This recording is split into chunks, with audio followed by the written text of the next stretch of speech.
j'ai besoin. La joie, la vie et le bonheur sont dans tes pas, mon sauveur. Toi seul est digne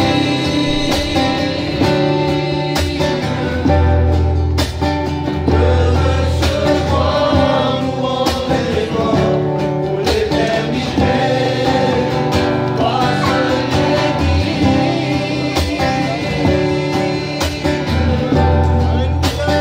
de recevoir louange et gloire pour l'éternité.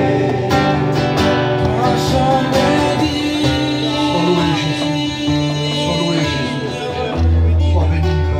de recevoir louange et gloire pour l'éternité. Gloire à Dieu. Ressuscité, l'agneau immolé nous a rachetés pour jamais il sera.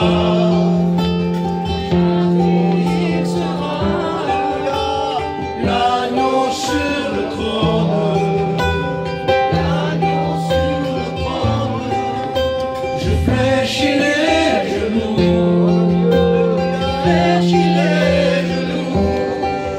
pour t'adorer toi seul. Amen, amen. Je veux chanter la gloire du ressuscité, l'agneau immolé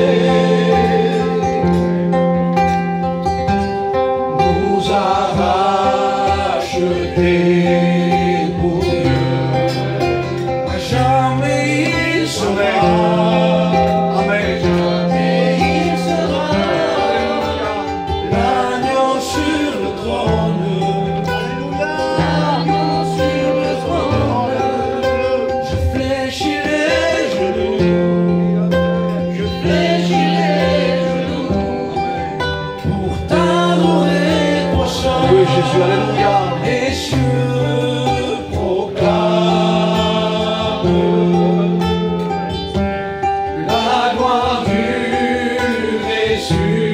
ressuscité. Rien n'est égal à la bonté du Seigneur. Jamais il sera. Jamais il sera. L'agneau sur le trône. L'agneau sur le trône. Je fléchis les genoux pour t'adorer toi seul.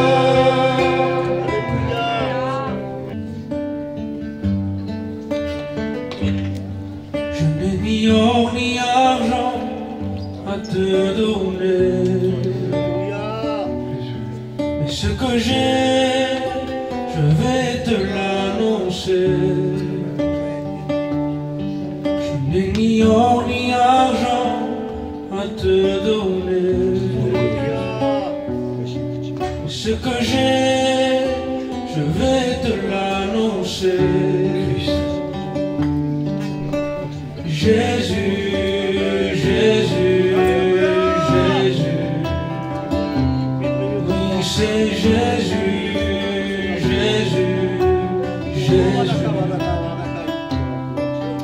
celui qui l'a vaincu.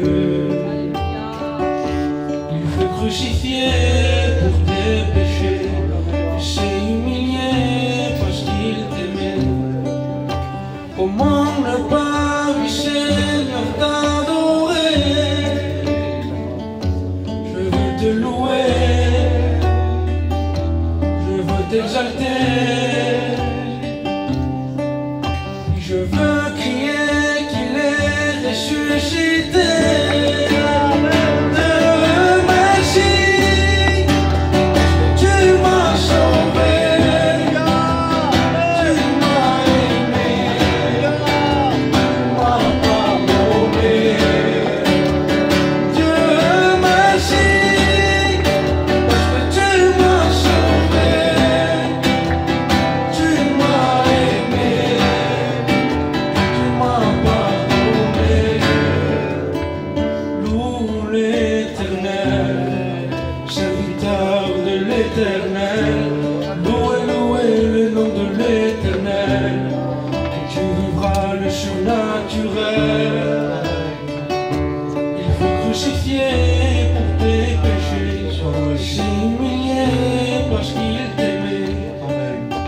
Comment ne pas, oui Seigneur, t'adorer? Je veux te louer, je veux t'exalter, et je veux crier et susciter. Dieu merci, tu m'as sauvé, tu m'as aimé.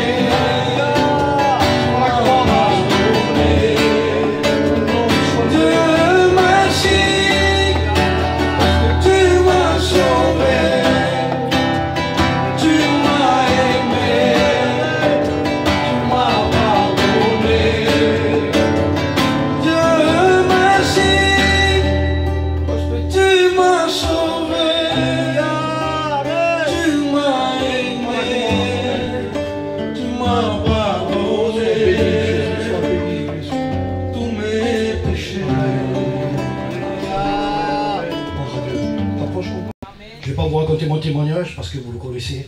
Je l'ai raconté à plusieurs reprises, c'est grâce à lui. À l'ancienne. Je vais vous raconter une expérience qui m'est arrivée cet après-midi, et je vous parlerai un peu de mon témoignage. Cet après-midi, je prends le bus et je tombe sur une personne que je connaissais, qui a le même travail que moi. Et je la vois, et je dis ça va, elle me dit non, ça va pas. Elle me dit, je suis dans la dépression. Je dis ah bon? Alors je lui ai dit comme ça, Dieu, si ça te dérange pas, tu me dis ce que tu as. Elle m'a dit oui. Elle m'a dit voilà, j'ai fait des projets. J'ai voulu une maison, j'ai eu une maison. J'ai voulu voyager, j'ai voyagé. Et j'ai fait beaucoup de choses. Et arrivé au terme de ma vie, à la cinquantaine, je n'ai plus rien. Je n'ai plus rien de projet. Et elle est tombée en dépression. Alors, du temps qu'elle me parlait, je priais intérieurement. J'ai dit Seigneur, donne-moi un mot qu'il faut pour lui parler. Et le Seigneur me dit, est-ce que tu crois est-ce que tu crois en Dieu, est-ce que tu es chrétienne? Elle me dit, je crois en Dieu, mais je ne suis pas encore chrétien. Alors je dis, moi je suis chrétien. Elle me connaît depuis une vingtaine d'années. Hein. Et je lui dis, tu sais, c'est la solution à ton problème. La dépression, c'est pas Dieu qui la met, c'est le diable. Confie-toi au Seigneur, donne ton cœur au Seigneur. Alors, le Seigneur a mis sur son cœur une fille qui va dans une école protestante, dans une église protestante. Et elle m'a dit, chaque fois qu'elle m'invite, je lui trouve toutes des excuses pour ne pas y aller. Alors je priais, tout en lui parlant, je lui priais, je lui disais, Seigneur, qu'elle puisse aller là-bas. Alors je lui dis, je t'invite à aller à cette réunion. J'ai dit, c'est ta seule solution. Alors j'ai raconté ma vie, vous connaissez mon témoignage. J'ai dit, vous savez, tu sais que j'ai perdu un fils qui s'est suicidé, il s'est donné la vie. Et je l'ai trouvé vraiment dans un corps catastrophique, je ne dis pas parce qu'il y a des enfants, mais vous connaissez mon témoignage. Hein, il n'était même pas visible tellement qu'il était en mauvais état. Et je lui ai raconté ça, elle m'a dit, ouais, je me rappelle, j'étais venu avec toi. Mais elle m'a dit, mais comment ça se fait que tu es toujours heureux? J'ai dit, parce que j'ai eu un consolateur. J'ai dit, le consolateur, c'est mon Jésus. J'avais une brèche dans mon cœur quand mon fils est mort. Parce que quand on voit ces choses-là qui ne sont pas jolies, vous savez, mais le Seigneur a fermé cette brèche. Vous savez, il m'a donné la paix. Le chien, on se connaît depuis quelque temps maintenant. Il m'a donné la paix, il m'a donné la joie. Même mes copains ne comprennent pas. Quand j'étais encore en activité, les gens me disaient, mais c'est pas possible. Il s'est remis dessus de ce qui lui est arrivé. Et ça a été pour moi une occasion de témoigner de ce que le Seigneur a fait. Frères et sœurs, je ne veux pas tout raconter mon témoignage parce qu'il est assez long. Chaque fois que nous avons le plaisir de partir ensemble avec le Pachai, je raconte mon témoignage. Mais quoi qu'il arrive, frères et sœurs, comptons sur le Seigneur. Il est bon, il relève, il guérit, il soulage. C'est pour ça, frères et sœurs. Comme on disait avec Manu, mon ami Manu, quand on venait sur la route, le Seigneur nous met des occasions. Vous savez, après, je suis parti, je cherchais la pochette pour mon portable, et je passe dans une rue, il y a beaucoup de clochards. Et qui je vois un jeune que je connaissais. J'ai dit, Tony, il s'appelait Tony aussi. J'ai dit, Tony, qu'est-ce que tu fais là? Il m'a dit, ouais, je suis pas à la rue et tout. Donc, j'ai dit, mais tu as un domicile? Il me dit oui. Je dis bon, sinon, pas de souci, tu serais venu chez moi. Il me dit non. Et puis, je sais pas, j'arrivais pas à parler du Seigneur. Il y a eu tellement de monde, ça on était bousculé dans cette rue, c'est une rue de passagère. Et puis je suis rentré chez moi, j'avais une tristesse. J'avais une tristesse parce que je n'ai pas parlé du Seigneur. J'en parlais à Manu. Et Manu m'a dit, c'était peut-être pas le moment. Mais frères et sœurs, il faut qu'on s'aime. Il faut qu'on s'aime parce qu'il y a tant d'âmes qui sont perdues. Et nous sommes des ambassadeurs, nous ne sommes pas tous des pasteurs, on n'est pas tous à être derrière un pupitre, mais on a un travail à faire autour de nous. C'est de parler autour de nous. Voilà, frères et sœurs, que celui, ce soir, s'il n'a pas reçu la grâce de Dieu, moi je l'ai fait il y a presque 50 ans, 1976, 46 ans, 47 ans, j'ai eu des hauts, j'ai eu des bas, mais le Seigneur a toujours été avec moi. C'est une grâce. Il a dit le frère au début, on est encore sur la grâce. Et il est la grâce, frères et sœurs. Que le Seigneur vous bénisse. Écoutons la parole de Dieu, que cette parole que va annoncer Dominique puisse être gravée dans nos cœurs. Et surtout, vous qui n'avez pas accepté le Seigneur, que le Seigneur puisse vous toucher. Et venir, comme nous, qu'on l'a tous fait pratiquement dans cette salle. On est heureux. C'est vrai, on a des soucis, des tracas, mais on a cette solution. C'est que Jésus est toujours avec nous. Amen. Que le Seigneur vous bénisse. Sois loué, Jésus. Même que je n'ai rien, moi j'ai Jésus. Même que je n'ai rien, moi j'ai Jésus. Même que je n'ai rien, moi j'ai Jésus.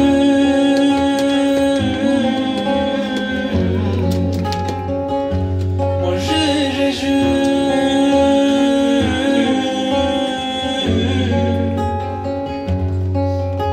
Même que les problèmes se lèvent, moi j'ai Jésus. Même que les problèmes se lèvent, moi j'ai Jésus. Même que les problèmes se lèvent, moi j'ai Jésus.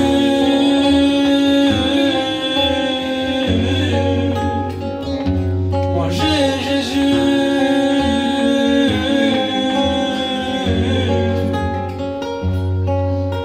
Même que les ténèbres se lèvent, moi j'ai Jésus. Même que les ténèbres se lèvent, moi j'ai Jésus. Même que les ténèbres se lèvent, moi j'ai Jésus.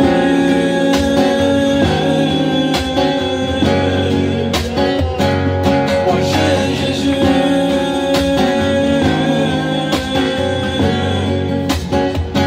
Quiero pecar más, quiero vivir con Dios, porque sin santidad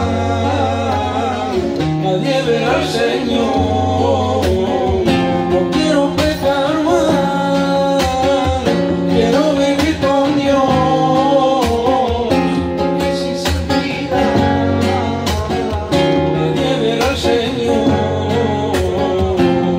Perdóneme, Déu, si de vegades tu me parles, no t'escoltin, Déu.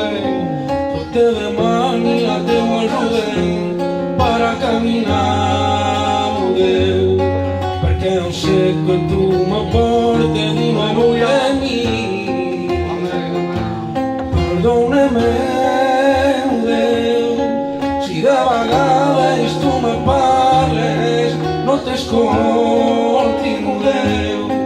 Jo te demani la teua ajuda per a caminar, Déu, perquè jo sé que tu me portes de nou bon camí. Y todo lo que tengo, si me lo has dado tú. Y todo lo que tengo, si me lo has dado tú. Y todo lo que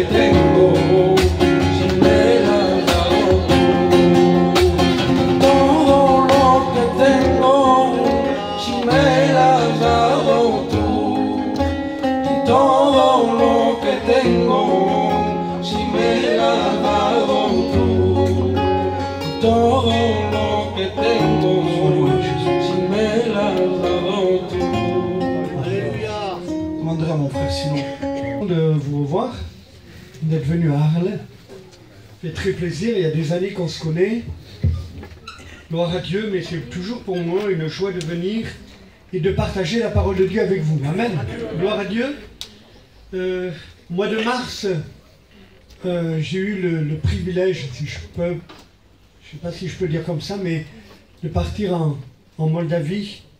Vous savez, c'était juste après la déclaration de la guerre. Et je me suis trouvé là-bas et j'ai pu aller jusqu'à la frontière ukrainienne. Et là, on était 4 personnes et on avait une grosse remorque avec plein de médicaments et de choses comme ça. Et j'ai vu là la misère. J'ai vu des familles entières qui venaient, qui traversaient, des pères qui emmenaient leurs enfants dans les bras, qui les déposaient à la frontière et qui repartaient se battre. J'ai vu des femmes qui pleuraient, qui se retrouvaient là, elles ne savaient pas où aller. Elles ne savaient pas ce qu'on allait faire d'elles. Bon, il y avait tout un service de sécurité qui était là, mais pour me dire, Seigneur, on est quand même heureux, quoi. Nous, qu'on a l'habitude de se plaindre, on est quand même heureux. Vous allez en Roumanie, en Moldavie, il y a une partie de la Moldavie qui s'appelle la Transnistrie. Là, c'est un coin qui est pro-russe et vous avez là des gens, des chrétiens qui sont là. J'ai rencontré un chrétien personnellement, on ne peut pas y aller, mais lui a pu venir nous voir. Il s'est levé à 4 h du matin pour venir nous voir et passer le culte avec nous. Il a fait du train, il a marché à pied, enfin il est arrivé au bout de plusieurs heures pour un culte. Et là on a pu parler ensemble et c'est un homme qui vit tout seul, il a eu 2 fois le Covid et il a des grosses difficultés à respirer. Et je lui demandais comment était sa vie, il me dit ma vie c'est... Il n'osait pas le dire, il avait honte.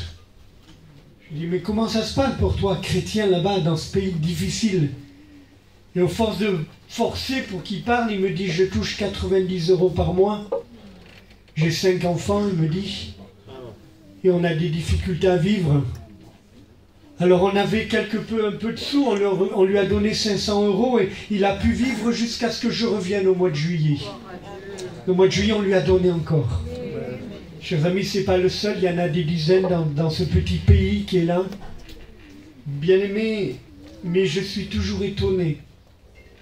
Quand je viens et quand Dieu permet que j'aille dans tous les pays que j'ai pu visiter, que ce soit l'Afrique, que ce soit la Roumanie, que ce soit la Moldavie, que ce soit tous ces pays, la seule chose qui change, c'est quand je prêche la croix. Il n'y a pas d'autre miracle que la croix. Il n'y a pas d'autre puissance que la croix. Il n'y a pas d'autre force que la croix. Il n'y a pas d'autorité telle que la croix. Amen. Je me souviens un jour, je rentre dans un village en Roumanie où il y avait plein de gitans, ils étaient dans les bois, comme ça, enfermés dans les bois et tout. Et c'était terrible. Et que vous rentrez dans le village, on sentait la puissance démoniaque. On était une vingtaine de personnes, et sur 20 personnes, il y en a 7 ou 8 qui sont tombés malades. Pendant qu'on chantait des cantiques, ils partaient en courant malades, et prêts à tomber. Et on a prêché l'évangile. Cher ami, quand j'ai parlé de moi, il n'y a rien se passé. Quand je parlais de choses, rien se passait. Mais dès que j'ai commencé à prêcher la croix, la puissance de Dieu s'est manifestée. Amen. L'évangile a été annoncé. Amen. Les démons ont été chassés. Alléluia. Parce que l'évangile de la croix, c'est une puissance pour le salut de quiconque croit. Amen. Est-ce que vous le croyez? Amen. Je crois que c'est important. Et la croix, on ne peut pas s'imaginer. Chaque fois qu'on est en face d'elle, il se passe quelque chose. Chaque fois que j'y repense, ça déclenche en moi quelque chose que je ne peux pas exprimer. Chaque fois que je suis face à la croix, il y a une puissance qui se dégage et qui me relève, qui me construit, qui me permet d'être complètement guéri et libéré. Cher ami, c'est ça la puissance de la croix. J'aime la croix, pourquoi? Parce qu'on dirait que le voile est un tout petit peu soulevé pour nous révéler l'amour du Père. Le ministère de Jésus n'a été qu'une seule chose, c'est de nous révéler l'amour du Père. Et le cœur du Père. Et cher ami, ce que j'ai besoin de connaître, c'est pas tout un tas de théologie, mais ce que j'ai besoin de connaître, c'est le cœur du Père. Pourquoi? Parce que c'est mon Père. C'est mon Père à moi, c'est votre Père à vous. Nous sommes ses enfants, bien-aimés. Nous sommes ses enfants. Alors comment on réagit face à la croix? Quelle est notre position face à la croix? Cher ami, qu'est-ce qui s'est passé ce jour terrible? Ce jour, il y a plus de 2000 ans maintenant, ce jour où il a accepté d'être soulevé, d'être élevé entre le ciel et la terre, parce que le ciel ne pouvait plus l'accepter, parce qu'il avait pris sur lui nos péchés. Il était devenu péché à notre place. Il avait pris notre place et la terre n'en voulait plus.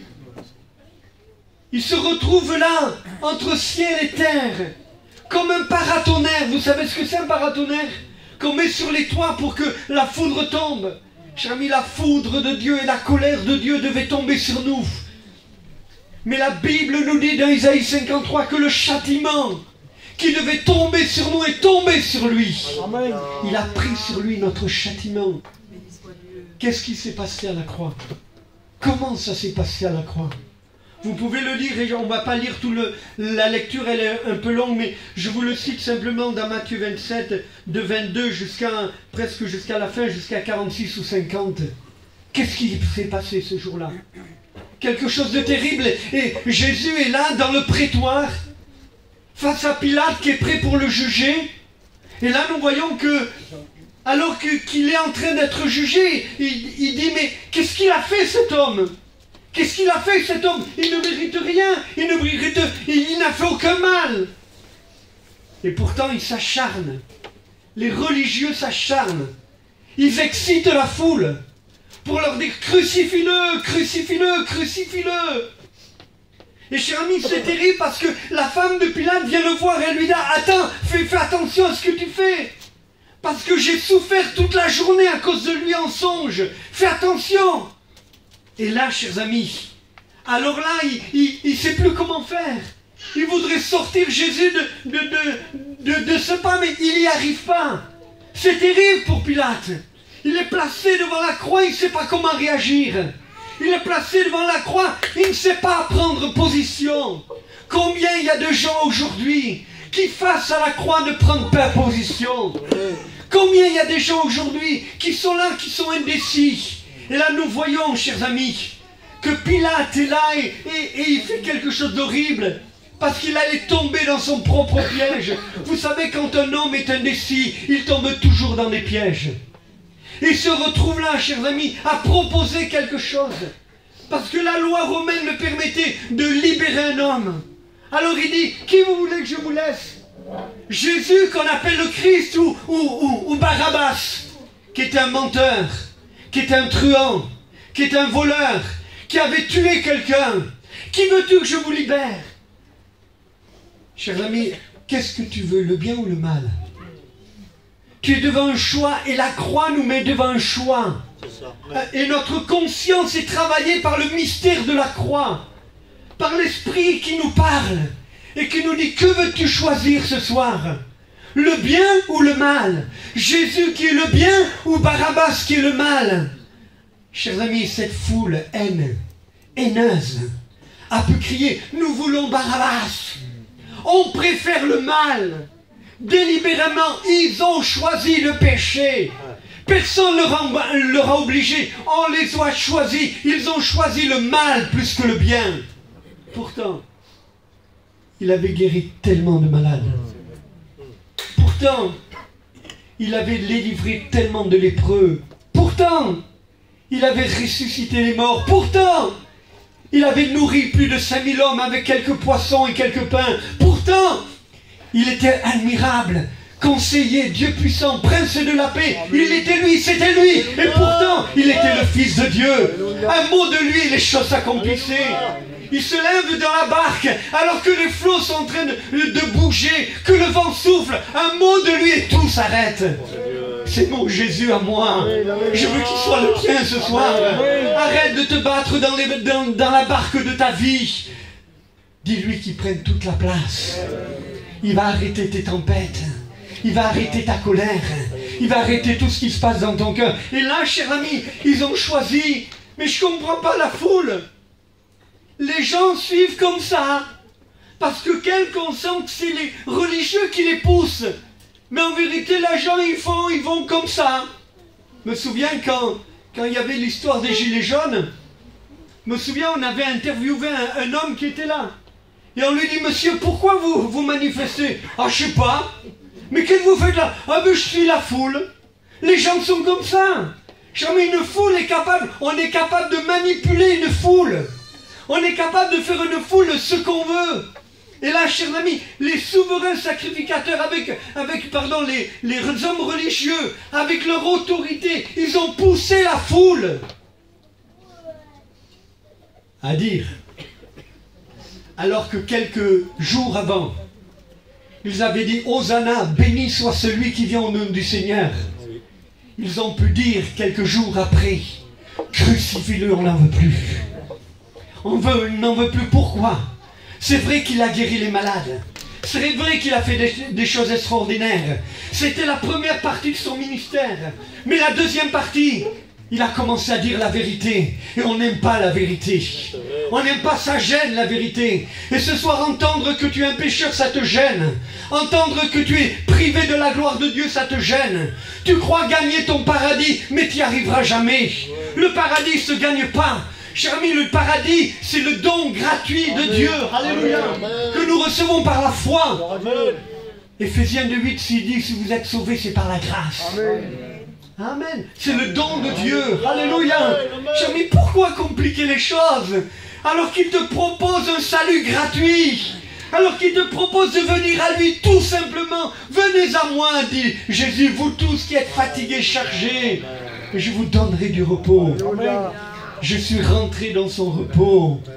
Il y a des années, je suis rentré dans son repos. Je suis libre en Jésus, alléluia. J'ai rencontré le Christ. C'est pas la croix, j'ai pas la croix sur moi. C'est pas une idole la croix, mais c'est celui qui est sur la croix qui compte. Il s'appelle Jésus. Il est tout puissant. Il a tout pouvoir, alléluia. Lui seul pouvait m'aimer tel que j'étais. Lui seul pouvait me comprendre. Le Père qui est au ciel pouvait me comprendre. Moi qui depuis tout jeune n'avais plus de Père. Moi qui avais été abandonné. Moi qui avais été frappé. Personne ne pouvait me comprendre. Mais j'avais un Père dans le ciel que je ne connaissais pas. Et Jésus m'a rencontré. Je l'ai rencontré. Mais c'est lui qui est venu le premier. Il m'a révélé qu'en haut dans le ciel j'avais un Père. Un Père qui m'aimait. Alléluia. Et comme il est pris dans un piège, qu'est-ce qu'il fait Pilate? Il se lave les mains. Dire ça ne me regarde plus. Je suis innocent. Bien-aimé, combien il y en a quand on parle de la croix qui se lave les mains? Ils ne veulent pas prendre position. Il dit ça ne me regarde pas. J'ai autre chose à vivre. Je veux vivre ma vie. Je veux en profiter de ma vie. Je veux profiter des heures qui me viennent. Un jeune homme que je connais, qui était chrétien, et qui a essayé toute sa vie, sa jeunesse a été quelque chose de terrible. Et là, cher ami, il est tombé d'une échelle. Il a eu les deux pieds brisés, cassés. Il a fait pendant des mois et des mois de l'hôpital et des opérations. Et là, cher ami, au lieu de reconnaître que Dieu l'avait sauvé, cher ami, il vient de me dire, je préfère maintenant la vie, je veux en profiter. Cher ami, pourquoi? Parce qu'il n'a rien compris à la nouvelle naissance. Il suivait Jésus comme par religion, mais il n'avait pas reçu en lui la vie de Jésus. Amen. Chers amis, tu peux être religieux, mais ta religion t'amènera en enfer. Tu peux être religieux avec de bonnes œuvres. Tu peux donner 100 balles aux pauvres. Tu peux être ému de compassion quand je te raconte la Moldavie. Je suis capable de te faire couler des larmes. Tu peux couler des larmes s'il joue un beau morceau de flamenco. Il n'en joue pas, mais s'il en joue un, tu peux couler des larmes. Mais les sentiments, ça ne sert à rien. Parce que notre cœur nous a trompés bien souvent. Notre cœur se fiche de nous, excusez-moi l'expression, mais il nous trompe. Il nous fait penser que... Il nous fait croire que... Mais ce n'est pas une réalité. Jésus est la vérité. Amen. Amen. Et chers amis, nous voyons que ça continue. Chers amis, de plus en plus, ça continue. Et là, nous voyons que j'ai pensé à Barabbas, mais cet homme, il a dû réfléchir, il a dû se dire, mais Jésus est mort à ma place. Il a pris ma place. Mais est-ce que ce n'est pas la question qu'on doit se dire, nous? Nous sommes tous des Barabbas. Nous sommes tous des gens qui ont commis le péché. Quel que soit le degré du péché. Nous on met des degrés. La religion met des degrés. Mais la Bible nous dit que nous sommes tous pécheurs. Privés de la gloire de Dieu. Et je voudrais te dire ce soir, il a pris ta place. Alléluia. Tu as été ignoble aux yeux de Dieu. J'étais ignoble.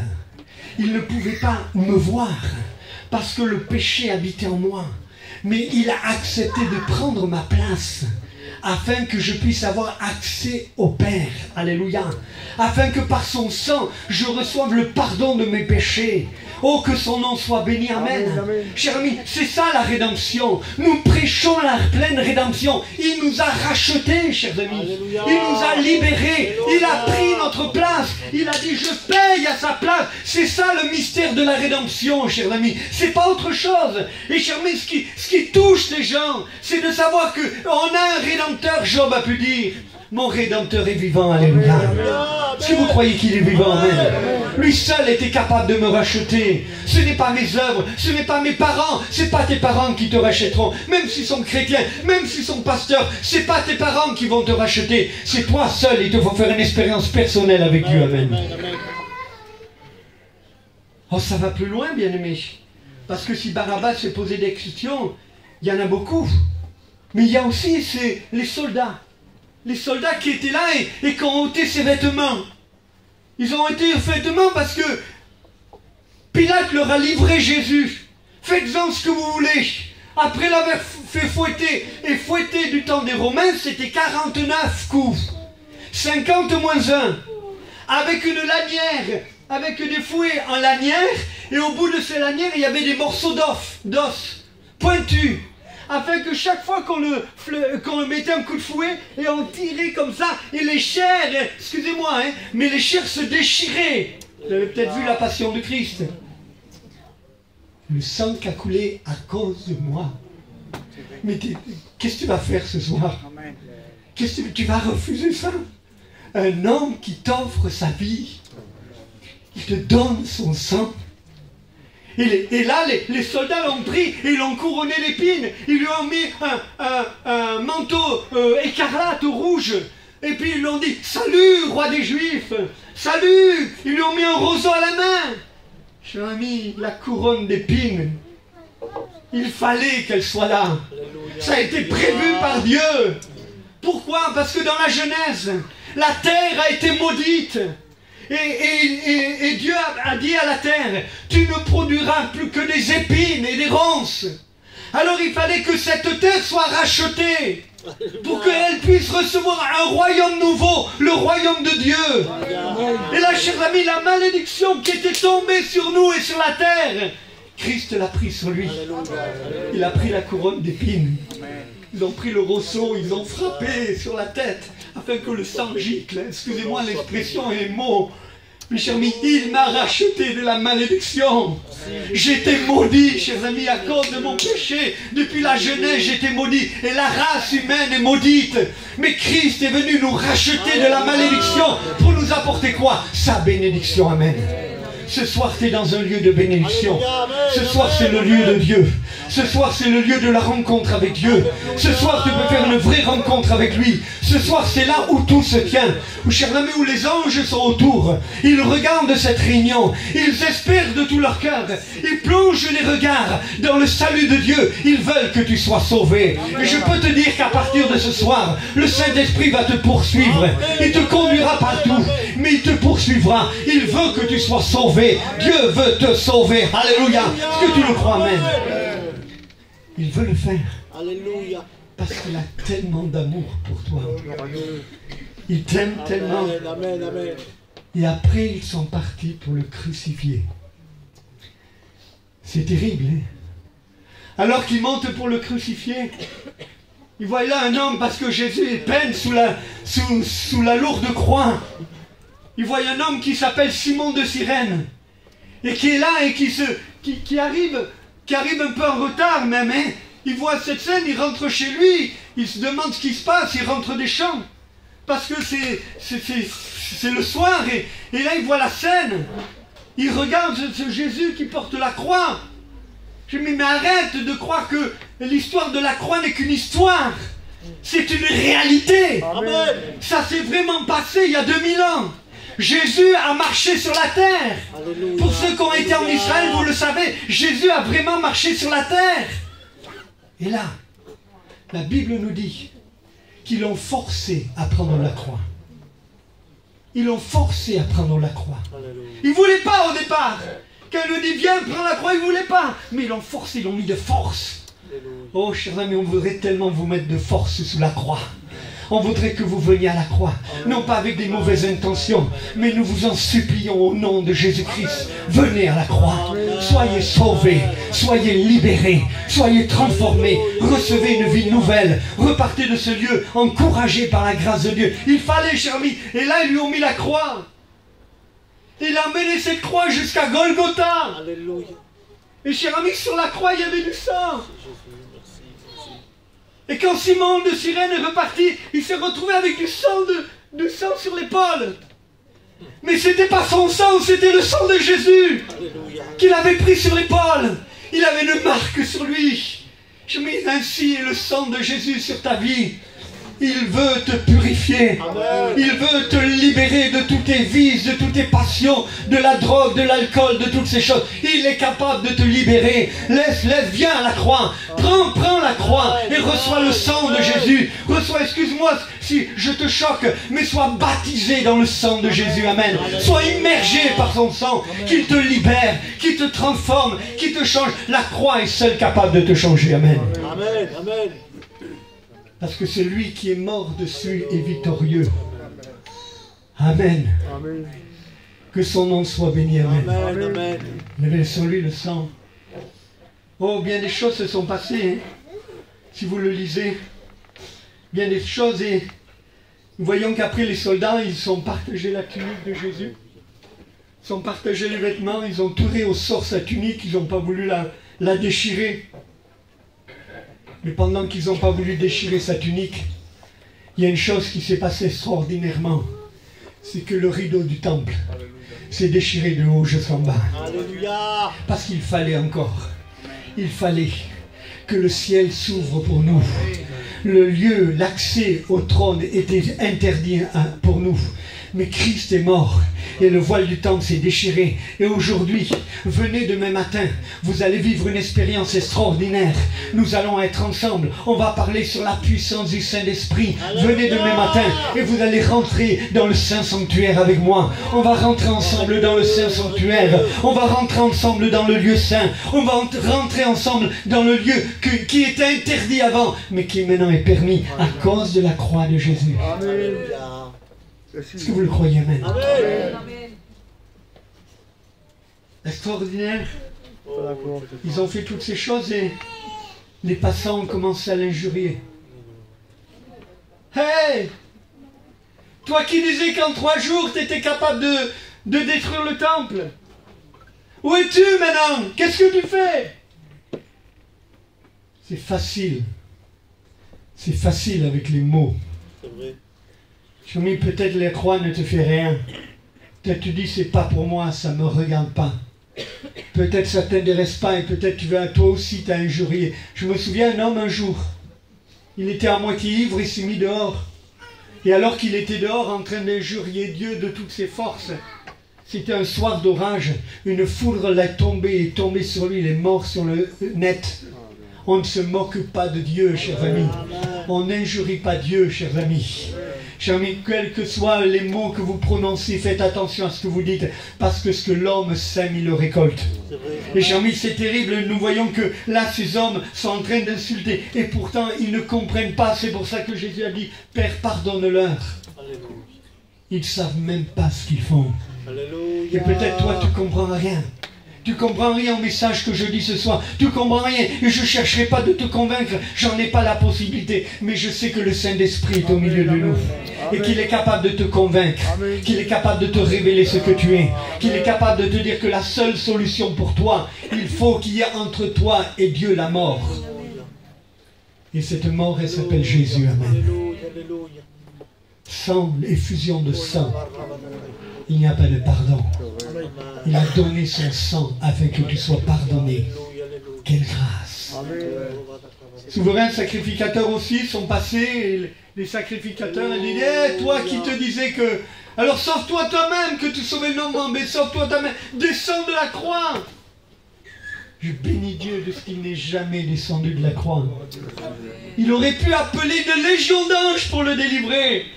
Il a pu recommander que réellement la foudre tombe sur eux. Il n'a pas dit un mot. Comme une brebis muette devant ceux qui l'attendent. Il n'a pas ouvert la bouche. Mais il s'est offert. Comprenez ce que je dis? Il s'est offert. On ne l'a pas forcé, c'était volontaire. Il s'est offert. Excusez-moi, il s'est étalé sur la croix. Il s'est lui-même sur la croix. Il a tendu ses mains pour qu'on lui perce. Il a joint ses pieds pour qu'on lui perce. Il a laissé, cher ami, qu'on creuse le trou pour dresser la croix, afin que quand la croix tombe dans le trou, ses chairs tombent aussi et qu'il soit déchiré. Il a accepté tout cela parce qu'il t'aime. Alléluia. Qu'est-ce que tu veux faire ce soir? Faire comme Pilate, dire ça ne me regarde pas? Ou faire comme Simon de Cyrène? Accepter que la croix vienne tout changer dans ta vie. Accepter que la croix vienne te bouleverser. Cher ami, alors qu'il est là entre ciel et terre, il y a deux hommes à côté de lui, des brigands. Des brigands qui sont là et qui lui aussi l'insultent. Et à un moment, je ne sais pas ce qui s'est passé, il y en a un qui a dû prendre conscience, qui a dit mais arrête de l'insulter, parce que nous c'est normal ce qu'on vit. C'est un juste jugement. Mais lui, il n'a rien fait de mal. Comment l'humanité a pu condamner un homme qui n'avait jamais fait de mal, dans lequel il n'habitait jamais de mal, ni ténèbres, ni quoi que ce soit, ni ombre de variation, nous dit la Bible. Comment l'humanité a pu le clouer? Comment l'humanité a pu s'en débarrasser? Il gênait. Est-ce que Jésus te gêne ce soir? Est-ce qu'il te dérange? Est-ce que tu n'as pas envie de lui? Je me souviens le soir de ma conversion, 31 juillet 1974. J'étais là brisé à l'intérieur. Mais j'ai dit, Seigneur, je ne te veux pas, Seigneur. J'ai pas besoin de toi parce que tu vas tout changer ma vie. Tu vas tout bouleverser. Je pourrais plus faire ça, je pourrais plus faire ça, je pourrais plus faire ça. J'étais encore sous une loi et je comprenais rien.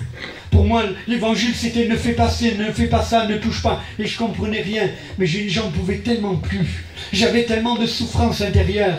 Il y avait tellement de guérisons à faire là-dedans. Et je crois que ce soir, il y a des guérisons intérieures qui doivent être réglées. Je crois que ce soir, excusez-moi l'expression, il y a des vieux démons qui doivent être chassés. Je crois que ce soir, tu as une blessure depuis ton enfance que personne ne peut guérir. Mais Christ est capable de la guérir. J'ai dit ce soir-là, Seigneur, je ne t'aime pas. Je ne te connais pas. Pourtant, j'avais lu la Bible une fois tout entière. J'allais aux réunions. Mais je dis, Seigneur, je ne te connais pas, je ne t'aime pas. Mais si tu existes, change ma vie. Transforme-moi. Fais-le-moi un homme nouveau. Et là, j'ai fondu en larmes. Ça fait des années que je n'avais pas pleuré. J'avais tellement été dans la tristesse. Je passe mon témoignage, c'est pas grave, c'est pas important. Mais j'avais tellement que même mes larmes ne coulaient plus. Mais là, j'ai recommencé à pleurer. Et j'ai pleuré devant Dieu. Et j'ai pleuré devant Dieu. Et j'ai dit, Seigneur, mon cœur est pourri. Mon cœur est mauvais, j'en veux pas, je te le donne, Seigneur. Je reconnais que mon cœur ne mérite même pas de vivre. J'ai fait du mal autour de moi. Je t'ai offensé, j'ai péché contre toi. J'avais une conviction de péché qui s'emparait de moi. J'avais des tremblements et je pleurais. J'ai dit, Seigneur, mon cœur il est pourri, j'en veux plus, je te le donne. Je te donne ce qu'il y a de pire en moi, mais je te le donne. Rien s'est passé. Je me suis endormi, mais le lendemain, j'étais plus du tout la même personne. Christ a habité en moi. Il a changé ma vie. Il a fait de moi une nouvelle personne. Je prenais ma Bible et je courais dans les rues. Et j'arrêtais les gens et je leur disais, recevez Jésus dans votre cœur. J'allais dans les bars où j'allais avec les copains, j'allais partout et je témoignais de Jésus. Je disais, venez à Jésus. Je me souviens que je prenais deux gars, je le cite souvent parce que c'est tellement drôle. Et je prenais deux gars qui jouaient de la guitare et je disais, jouez. Et alors ils jouaient, je sais pas ce qu'ils jouaient, je m'en fiche, mais ils jouaient de la guitare et les gens venaient dans les parcs et moi, juste baptisé. Je parlais de Jésus, amen. Il y a un feu qu'il allume en moi. Que ça fait 46 ans que ça dure et je ne veux pas qu'il s'arrête. Dieu a permis que je le prêche dans des pays, mais je veux le prêcher encore plus. Christ est celui qui te libère, amen. Je veux prêcher la croix plus que jamais, parce qu'elle est une puissance de Dieu. Je veux prêcher la croix, chers amis. Rien ne pourra la faire tomber, rien ne pourra la faire reculer. Elle est une puissance de Dieu, elle est la marque, elle est le sceau de Dieu. Oh, que tu sois tel par cette croix ce soir. Amen, amen. Soit pas un cinéma, une comédie, on n'est pas là pour ça, bien aimé. On n'est pas dans un film, là. Vous avez vu comment on pleure facilement devant un film? Oh, c'est un film. Arrête de pleurer, non? Des fois, ça... Qu'est-ce qu'on est charnel et sensible. Quand on parle de la croix de Jésus, ça fait aucun effet. Jésus,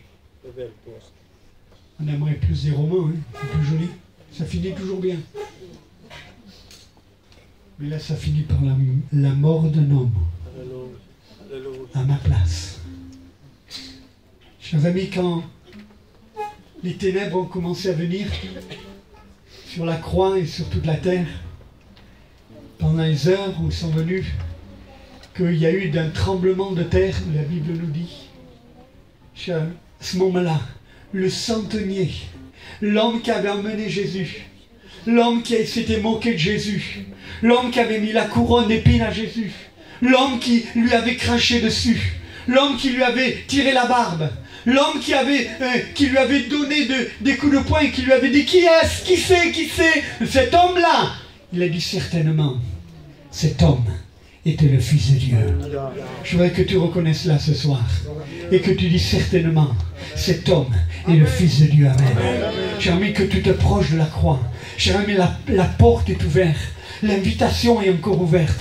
Je ne sais pas s'il y a des inconvertis, ça ne me regarde pas, mais je veux faire un appel quand même. Parce que, chers amis, chaque fois que je prêche de la croix, j'ai envie de me lever. Chaque fois que j'en parler de la croix, j'ai envie de renouveler mon alliance. J'ai envie de dire, Seigneur, je veux recommencer une vie avec toi. Je veux vivre une vie avec toi. Je veux accepter, je ne veux pas être comme Pilate, mais je veux être comme Simon de Cyrène. Je veux qu'il y ait sur mon cœur les marques de la croix. Et qu'elles soient... Vous savez, quand il y avait des esclaves à cette époque, on les prenait, on prenait un fer, on faisait rougir au feu, et on les marquait. Je voudrais être marqué par la croix, qui représente l'amour de Dieu dans sa colère, la compassion de Dieu dans sa colère. Il était rempli de colère, mais rempli d'amour. Amen. Il ne sait pas être... Il est qu'un, chers amis. Il ne sait pas être... Quand il est colère, il est aussi amour. Quand il est amour, il est aussi saint. Quand il est tout, chers amis. Et j'ai besoin de lui. J'ai besoin de lui comme une oxygène. J'ai besoin de sa vie. J'ai besoin de le ressentir. J'ai besoin de lui le matin quand je me lève. J'ai besoin de lui le midi. J'ai besoin de lui le soir. J'ai besoin de lui. Je ne sais pas vivre sans lui. J'ai besoin de Jésus. Est-ce que tu as besoin de Jésus? Amen. Amen. Est-ce qu'il veut qu'il renouvelle ta vie ce soir? On va baisser la tête simplement. Pendant que le frère va jouer quelque chose, je ne sais pas ce que tu veux, mon frère. Mais je voudrais que vraiment on prie, Seigneur.